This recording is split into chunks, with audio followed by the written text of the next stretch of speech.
1947 में धर्म पर आधारित विभाजन के बाद अब एक ईसाई पादरी अजय बाबू का कहना है कि अगर तेलंगाना सरकार अल्पसंख्यक उत्पीड़न अधिनियम SC/ST अधिनियम के तहत नहीं लाती है ताकि ईसाइयों और मुसलमानों को हिंदुत्व से बचाया जा सके तो वे अलग मांग शुरू करेंगे देश के दूसरे विभाजन के लिए।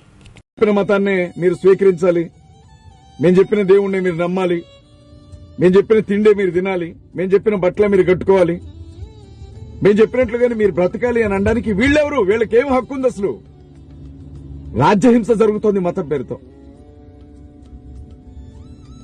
యేసుక్రీస్తు ప్రభుని నమ్ముకోవాలా లేకపోతే అల్లాహ్ని నమ్ముకోవాలా రాముణ్ణి నమ్ముకోవాలా అనేది ప్రజలకు సంబంధించిన విషయం. మీరెవరు మాట్లాడడానికి?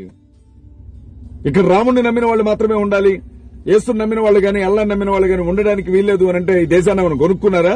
మీ అయ్యా జాగీరా ఇదేమన్నా? పరిస్థితులు ఇట్లాగే కొనసాగితే ఇది అంతర్యుద్ధానికి దారితీస్తుంది.